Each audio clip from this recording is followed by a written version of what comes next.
Hi everyone, welcome to Del decodes. ಇವತ್ತು ನಡೆದ KE SDA exam mental ability ಕ್ವೆಶನ್ಸ್ಗಳನ್ನು decode ಮಾಡುವ. ಫಸ್ಟ್ ಕ್ವೆಶನ್ ಬಂದ್ಬಿಟ್ಟು, in a class of 50 students 18 played handball, 17 played volleyball including 6 who played handball, 19 students played hockey including 4 who played volleyball but not handball, 6 students played carom but not outdoor games. Which of the following figures represent the above mentioned facts? So ಇದು Venn diagram questions ಆಗಿರ್ತದೆ. So in Venn diagram first what you have is your number based questions.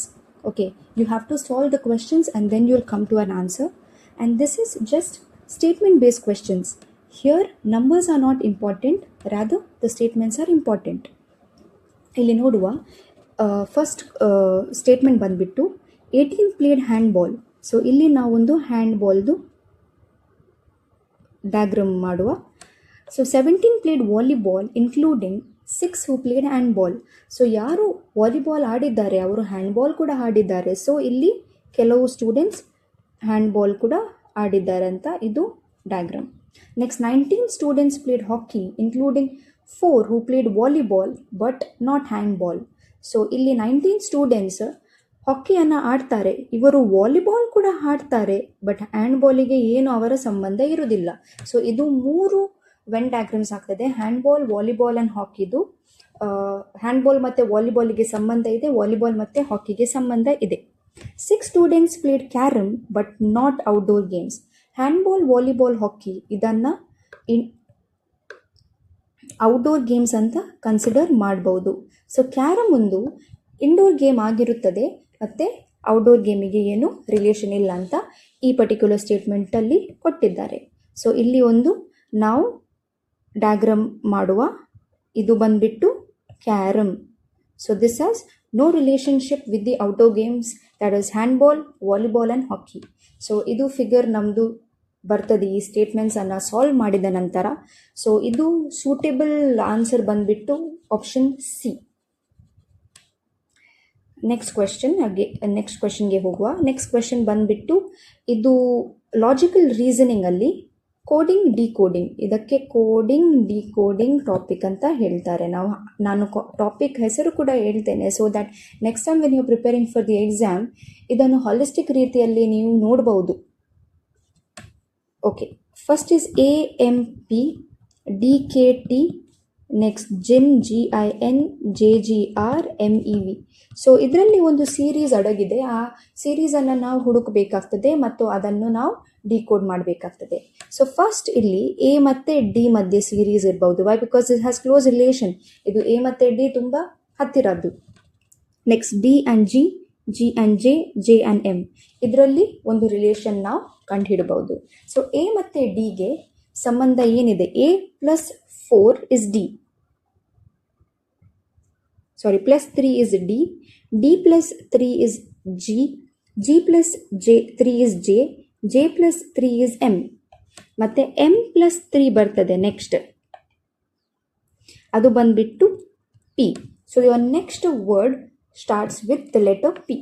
ಇಲ್ಲಿ ನಾವು ಆಪ್ಷನ್ಸನ್ನು ನೋಡುವಾಗ PCZ, ಇದು ಬೇರೆ P ಇರಲಿಲ್ಲ ಆಪ್ಷನ್ಸಲ್ಲಿ. So this was a very easy question. So direct Pಗೆ ನಾವು we can come to the conclusion. You need not solve the other 2 letters ಅಂತ ಹೇಳಿ will move on to the next question.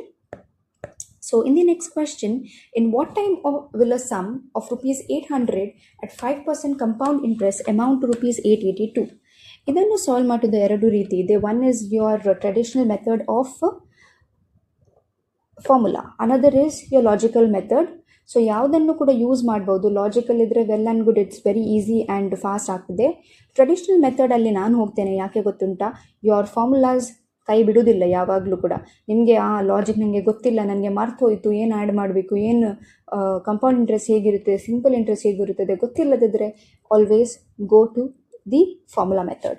So we will go to the formula method. In this formula ನಮಗೆ ಗೊತ್ತಿದೆ, amount is equal to principal into 1 + R + 100 to the power T. ಇದು ಅಮೌಂಟ್ದು formula. ಇಲ್ಲಿ ನಮಗೆ principal ಕೊಟ್ಟಿದ್ದಾರೆ 800. We have the rate of interest that is at 5% and the amount at 882. We have to find the time. So ನಾವು ಬರೆಯುವ 882 amount is equal to 800 principal 1 plus r is 5%, 100 to the power t. ಇದನ್ನು solve ಮಾಡುವ, ಇದು 20 ಬರ್ತದೆ. So we have 882, ಇದು 800 ಈಚೆ ಕಡೆ ತರುವ. So 800 is equal to 20 into 1 plus ಇಲ್ಲಿ 1 ಬರ್ತದೆ. So 21 by 20 to the power t. So now we have to reduce in the form of 21 by 20. So ಇದು 4 ಅಲ್ಲಿ ನಾವು ಡಿವೈಡ್ ಮಾಡಿದರೆ 400 ಬರ್ತದೆ. ಇದು 441 ಬರ್ತದೆ. ಸಾರಿ, ಡಿವೈಡೆಡ್ ಬೈ 2 ಬಂದರೆ 441 by 400, which is equivalent to 21 by 20 to the power 2. So 21 square is 441 and 20 square is 400. So ನಮಗೆ t ಇಲ್ಲಿಂದ ಫೈಂಡ್ ಔಟ್ ಮಾಡಬಹುದು, which is 2 years. So your answer is 2. Next ಬಂದ್ಬಿಟ್ಟು question, how many pillars are needed to construct a bridge which is 800 meter long if pillars are at the distance of 12.5 meters each? So ನಮಗೆ 600 metre ಇದೊಂದು long bridge ಇದೆ, ಮತ್ತು ಒಂದು ಪಿಲ್ಲರಿಂದ ಇನ್ನೊಂದು ಪಿಲ್ಲರಿಗೆ 12.5 meters distance ಇದೆ. So total divided by the distance between the two pillars will give you the answer. So 12.5 ಬರೀತೇನೆ 12.5ಗೆ. So we'll do 6000 by 125, which is equivalent to 48. So ಇದರ answer 48 ಆಗಿರುತ್ತದೆ. Next, the ratio between the present age of Chaitra and Shilpa is 2:5. If after 6 years, the ratio of their ages becomes 1:2, then what is the present age of Shilpa? ಈ question topic ಬಂದ್ಬಿಟ್ಟು ratio and proportion. So ಇದರಲ್ಲಿ ratio ಮತ್ತು proportion, so ಈ ಟಾಪಿಕಿಂದ ಇದೆ. So solve ಮಾಡುವ, the ratio between Chaitra and Shilpa is 2:5. So present age Chaitra ಮತ್ತು ಶಿಲ್ಪದು ratio ಅಲ್ಲಿ ಬರೆಯುವ 2/5. 6 years ನಂತರ the ratio of the ages become 1:2. So plus 6 years ಇಬ್ಬರದು ರೇಷೋ 1/2 ಆಗುತ್ತೆ. ಸೊ ಪ್ರೆಸೆಂಟ್ ಏಜ್ ಶಿಲ್ಪದು ಎಷ್ಟು ಅಂತ ಕೇಳಿದ್ದಾರೆ. ಸೊ ನಾವು ಕಂಡಿಡುವ ಪ್ರೆಸೆಂಟ್ ಏಜ್ ಆಫ್ ಶಿಲ್ಪ. ಇದರಲ್ಲಿ ಪ್ರೆಸೆಂಟ್ ಏಜ್ ಕಂಡಿಡ್ಲಿಕ್ಕೆ, ಸೊ ಇದು ನಮ್ಮ ಹತ್ರ ರೇಷೋ ಇದೆ. ಸೊ ನಮಗೆ ಗೊತ್ತಿದೆ, ನಾವು ಪ್ರೆಸೆಂಟ್ ಏಜನ್ನು ಎಕ್ಸ್ ಅಂತ ರೆಪ್ರೆಸೆಂಟ್ ಮಾಡುವ. ಓಕೆ, ಇದನ್ನು ಪ್ರೆಸೆಂಟ್ ಏಜ್, ನಮಗೆ ಏಜ್ ಏನಂತ ಗೊತ್ತಿಲ್ಲ. ಸೊ 2x ಪ್ಲಸ್ 6 years ಶಿಲ್ಪದು ಎಷ್ಟು ಬರ್ತದೆ, ರೇಷೋ ಆಫ್ 1 ಬರ್ತದೆ, divided by 5x plus Shilpa, it was Chaitra, second ಶಿಲ್ಪದು 6 ಬಂದರೆ 2ಗೆ ನಿಲ್ತದೆ. ಇದನ್ನು ಕ್ರಾಸ್ ಮಲ್ಟಿಪ್ಲೈ ಮಾಡಿ ನಾವು ಇಲ್ಲಿ ಸಾಲ್ವ್ ಮಾಡುವ. ಸೊ 2 × 2 4x, 6 2 times 12, ಇದರಲ್ಲಿ 5x plus 6. So x is equal to 6 ಬರ್ತದೆ. ಸೊ ಪ್ರೆಸೆಂಟ್ ಏಜನ್ನು ನಾವು ಎಕ್ಸ್ ಆಗಿ ಡಿನೋಟ್ ಮಾಡಿದ್ದೇವೆ. ಸೊ ಶಿಲ್ಪದು ಪ್ರೆಸೆಂಟ್ ಏಜ್ 5x ಆಗಿರುತ್ತದೆ. So 5x is equal to 6 × 5, which is 30 years. So ಇದೊಂದು ಸಿಂಪಲ್ ಕ್ವೆಶ್ಚನ್ ಆಗಿರ್ತದೆ ರೇಷೋ ಆ್ಯಂಡ್ ಪ್ರೊಪೋರ್ಷನ್ ಟಾಪಿಕಿಂದ. So the next question ಇದು average ಟಾಪಿಕಿಂದ ಇದೆ. So let's read the question. The batting average for 23 innings of a cricket player is 43 runs. His highest score in an innings exceeds his lowest by 137 runs. If these two innings are excluded, the average score of the remaining 21 innings is 38 runs. Find his highest score in an innings.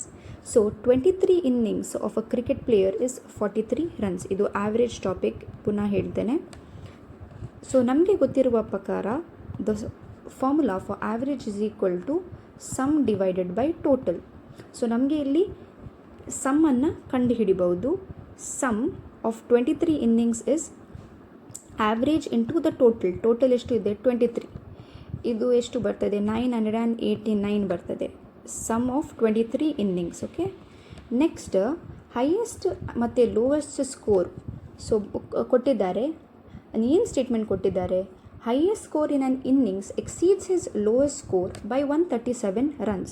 So ನಮ್ಮ ಹತ್ರ highest runs ಏನಿದೆ ಅದು lowest ಸ್ಕೋರನ್ನು exceed ಮಾಡ್ತದೆ. ಎಷ್ಟು ರನ್ಸಿಗೆ? 137 ರನ್ಸಿಗೆ. ಇದೊಂದು ಇಲ್ಲಿ equation ಆಯಿತು. Next, if these two innings are excluded, ಅಂದರೆ ಹೈಯೆಸ್ಟ್ ಮತ್ತು ಲೋವೆಸ್ಟ್ ಏನಿದೆ ಈ ಎರಡು ಇನ್ನಿಂಗ್ಸನ್ನು ಎಕ್ಸ್ಕ್ಲೂಡ್ ಮಾಡಿದರೆ the average score of the remaining 21 innings is 38 runs. ಅಂದರೆ ಸಮ್ ನಮಗೆ ಫೈಂಡ್ ಔಟ್ ಮಾಡ್ಬೋದು. That is 21 is the total ಮತ್ತು ಆವ್ರೇಜ್ ಏನಿದೆ 38. ಸೊ ನಮಗೆ ಸಮ್ ಆಫ್ ದ 21 ಇನ್ನಿಂಗ್ಸ್ ನಾವು ಕಂಡು ಹಿಡಿಬೋದು. ಅದು ಬಂದುಬಿಟ್ಟು 798 ರನ್ಸ್. ಓಕೆ, ಇದು ನಮಗೆ ಎರಡು, that is sum of 23 innings and sum of 21 innings ನಮಗೆ ಗೊತ್ತಿದೆ. ಮತ್ತು ಹೈಯೆಸ್ಟ್ ಮತ್ತು ಲೋವೆಸ್ಟ್ ಮಧ್ಯೆ ಏನು ಡಿಫ್ರೆನ್ಸ್ ಇದೆ ಅದು ಸಹ ನಮಗೆ ಗೊತ್ತಿದೆ.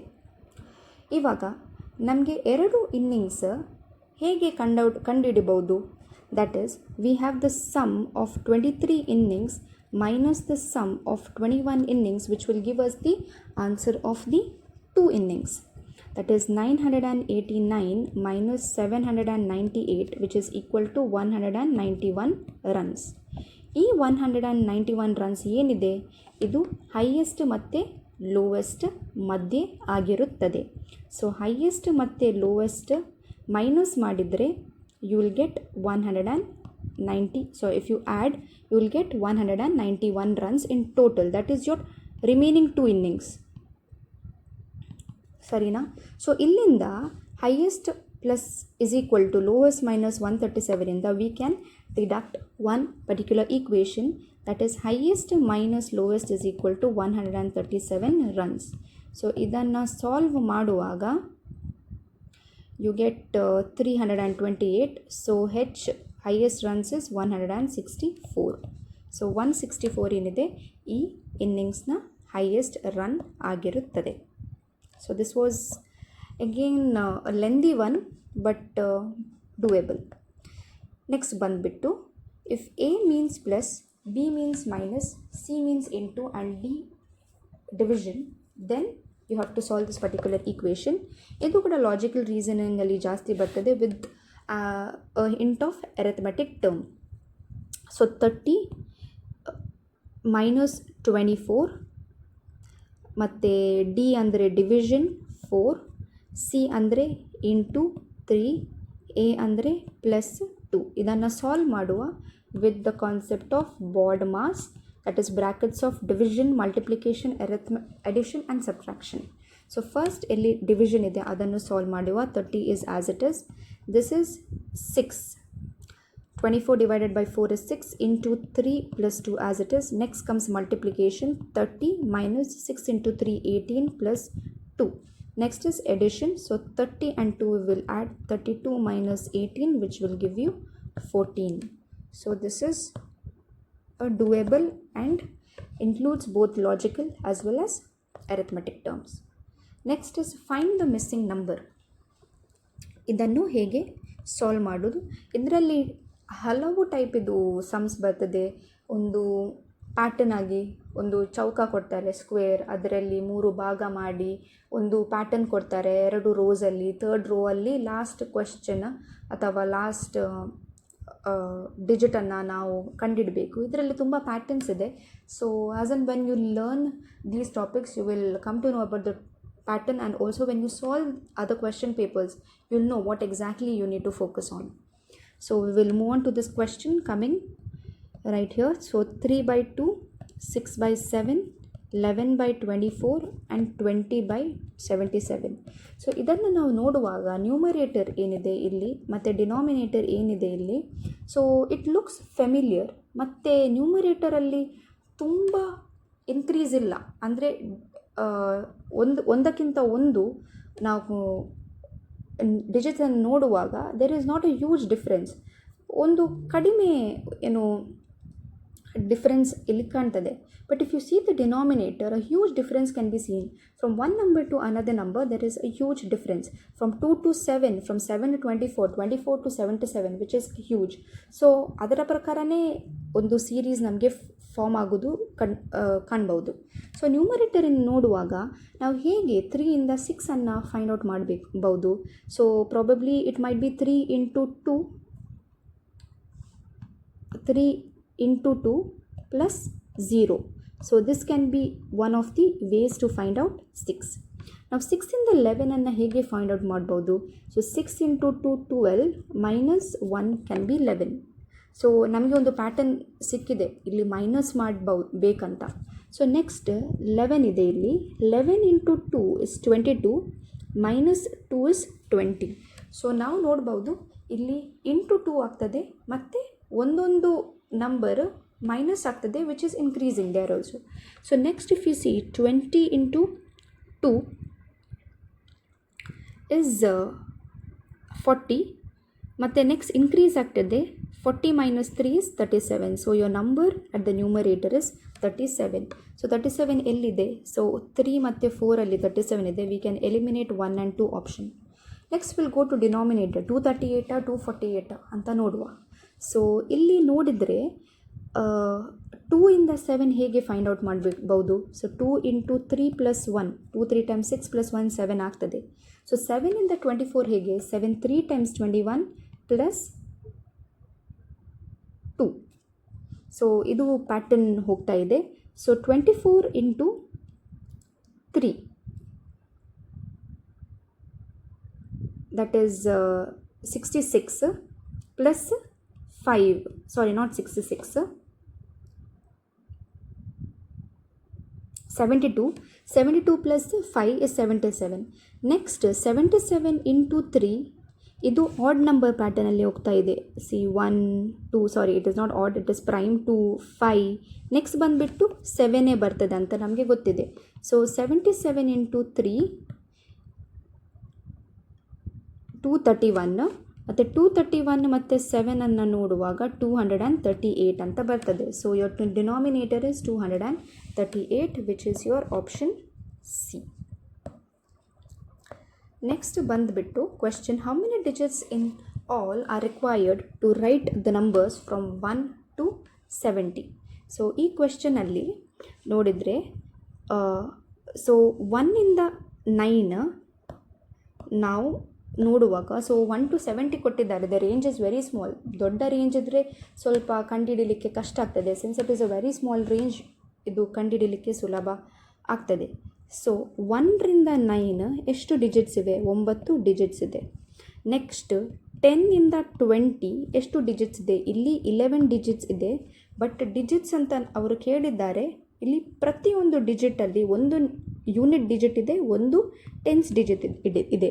ಸೊ ಇಂಟು 2 ಬರ್ತದೆ, ಇದು 22 ಆಗುತ್ತೆ. ನೆಕ್ಸ್ಟ್ ಬಂದುಬಿಟ್ಟು 21 ಇಂದ 30 10 ಡಿಜಿಟ್ಸ್ ಇದೆ, into 2 which is 20. Next 31 to 40 that is again 10 digits, into 2 digits ಇದೆ, 20. 41 to 50 10 ನಂಬರ್ಸ್, ಪ್ರತಿಯೊಂದರಲ್ಲಿ 2 digits, again 20. 51 to 60 10 digits into 2, ಪ್ರತಿಯೊಂದರಲ್ಲಿ 20. ಸೊ 61 to 70 ಇದರಲ್ಲಿ 10 ನಂಬರ್ಸ್ ಇದೆ, ಪ್ರತಿಯೊಂದರಲ್ಲಿ 2 ಡಿಜಿಟ್ಸ್, 20. ಸೊ ಟೋಟಲ್ ಇದರಲ್ಲಿ 1 2 3 4 5 25 times 100 plus 22 plus 9. So 131 digits ಆಗಿರುತ್ತದೆ. So your total is 131. So next question ಬಂದುಬಿಟ್ಟು, at what time between 4 and 5 o'clock will the hands of a clock be at right angles? ನಮಗೆ right angle ಏನಂತ ಗೊತ್ತಿದೆ, that is minute ಮತ್ತು hand ಹೀಗೆ ಬರಬೇಕು. ಇದನ್ನು right angle 90 degree ಅಂತ ಹೇಳ್ತೇವೆ. ಸೊ ಇದನ್ನು ಹೇಗೆ ಸಾಲ್ವ್ ಮಾಡೋದು? We will see the options. ಇವಾಗ 4 o'clock ಆದರೆ ಇಲ್ಲಿ ನಿಮ್ಮದು ಆರ್ ಹ್ಯಾಂಡ್ ಬರ್ತದೆ, ಇಲ್ಲಿ ಮಿನಿಟ್ ಹ್ಯಾಂಡ್ ಬರ್ತದೆ. ಇದು 90ಗಿಂತ ಜಾಸ್ತಿ ಇದೆ, that is almost like 120 degrees ಇದೆ. ಸೊ ನಮಗೆ ಗೊತ್ತಿದೆ ಇದು 4 ಮತ್ತು ಹಾರ್ ಹ್ಯಾಂಡ್ ಮತ್ತು ಮಿನಿಟ್ ಹ್ಯಾಂಡ್ ಮಧ್ಯೆ ಒಂದು ಇಲ್ಲಿ 90 ಆಗಬೇಕು. ಇದನ್ನು ಅಪ್ರಾಕ್ಸಿಮೇಟ್ಲಿ 90 ಮಾಡಲಿಕ್ಕೆ ಆಗ್ತದೆ. ಇಲ್ಲಾದರೆ ಮುಂದೆ ಹೋಗಿ ಇಲ್ಲಿ ಒಂದು 90 ಆಗುವ ಸಾಧ್ಯತೆಗಳಿವೆ ಅಂತ ನಮಗೆ ಗೊತ್ತಿದೆ. ಸೊ ಇದನ್ನು ನಾವು ಆಪ್ಷನ್ಸನ್ನು ನೋಡುವ. 30 minutes past 4. 30 minutes past 4 ಅಂದರೆ ಇಲ್ಲಿ ಬರ್ತದೆ. ಇದು ಪಾಸಿಬಲ್ ಇಲ್ಲ. ಇದರಲ್ಲಿ ಮೇ ಬಿ 30 ಡಿಗ್ರೀಸ್ ಅಷ್ಟೇ ಆಗ್ಬೋದು, ಜಾಸ್ತಿ ಆಗೋದಿಲ್ಲ. ನೆಕ್ಸ್ಟ್ 16 3/4 ಮಿನಿಟ್ಸ್ ಪಾಸ್ಟ್ 4 ಅಂದರೆ 15, ಅಂದರೆ ಇಲ್ಲಿ ಏನು 16 3/4 ಅಂದರೆ ಇಲ್ಲಿ ಆಗ್ತದೆ. ಸೊ ಇದು ಕೂಡ ಪಾಸಿಬಲ್ ಇಲ್ಲ 90 ಡಿಗ್ರಿ ಆಗಲಿಕ್ಕೆ. ನೆಕ್ಸ್ಟ್ 33 ಮಿನಿಟ್ಸ್ ಪಾಸ್ಟ್ 4, ಇಲ್ಲಿ 33 ಮಿನಿಟ್ಸ್ ಪಾಸ್ಟ್ 4. ಸೊ ಇಲ್ಲಿ ಹೀಗೆ ಬರ್ತದೆ, ಇದು ಕೂಡ ನಮಗೆ ಕೊಡೋದಿಲ್ಲ ಏನು 90 ಡಿಗ್ರಿ. ಬಟ್ 38 2/11 ಮಿನಿಟ್ಸ್ ಪಾಸ್ಟ್ 4 ನಾವು ನೋಡಿದರೆ, ಇನ್ ಕೇಸ್ ನಮ್ಮದು ಹಾರ್ ಆ್ಯಂಡ್ ಇಲ್ಲಿದೆ, ಸೊ ಇಲ್ಲಿ 38th ಮಿನಿಟ್ ನಾವು ನೋಡುವಾಗ, ಇಲ್ಲಿ 35 ಕ್ರಾಸ್ ಮಾಡಿ ಇಲ್ಲಿ ನಾವು ನೋಡುವಾಗ ಇದು ನಮಗೆ 90 ಡಿಗ್ರಿ ಸಿಗ್ತದೆ. ಸೊ ಇದನ್ನು ಹೀಗೆ ಪರ್ಪೆಂಡಿಕ್ಯುಲರ್ ಇದೆ, ಸ್ವಲ್ಪ ಆಚೆ ಈಚೆ ಆಗಿದೆ ಡಯಾಗ್ರಾಮಲ್ಲಿ, but if you see the clock you will understand properly. So ಇದು ನಮ್ಮದು ಆನ್ಸರ್ ಆಗ್ತದೆ 38/2/11 ಮಿನಿಟ್ಸ್ ಪಾಸ್ಟ್ 4. ಇದು ಒಂದು ಕ್ಲಾಕಿನ ಡಯಾಗ್ರಾಮ್ ಮಾಡಿ ನಾವು ಆ್ಯಂಗಲನ್ನು ಕಂಡು ಹಿಡಿದಿದ್ದೇವೆ. So this is the easiest way to find out the clock and time question. So ಇದು ಇವತ್ತಿನ ವಿಡಿಯೋ ಆಗಿರುತ್ತದೆ. ಸೊ ಮುಂದಿನ ವಿಡಿಯೋದಲ್ಲಿ ಇನ್ನೂ ಕ್ವೆಶನ್ಸ್ಗಳನ್ನು ಸಾಲ್ವ್ ಮಾಡುವ, ಮತ್ತು ಎಲ್ಲರೂ ಯಾರು ಪ್ರಿಪೇರ್ ಮಾಡ್ತಿದ್ದಾರೆ, so keep the spirit high and B consistent enough. ಯಾಕೆ ಗೊತ್ತುಂಟ, mental ability is a very important factor, deciding factor ಅಂತಲೇ ನಾವು ಅನ್ಬೋದು. ಸೊ ಇದನ್ನು ನೀವು ನೆಗ್ಲೆಕ್ಟ್ ಮಾಡಿದರೆ it's almost equivalent to being out of the game only. So if you want to stay ahead and stay one step ahead of the others, ಅಂದರೆ ನೀವು mental ಎಬಿಲಿಟಿಯನ್ನು ಮಾಡಲೇಬೇಕಾಗ್ತದೆ. So yeah, please study well and take care. I'll see you all in the very next video. Bye.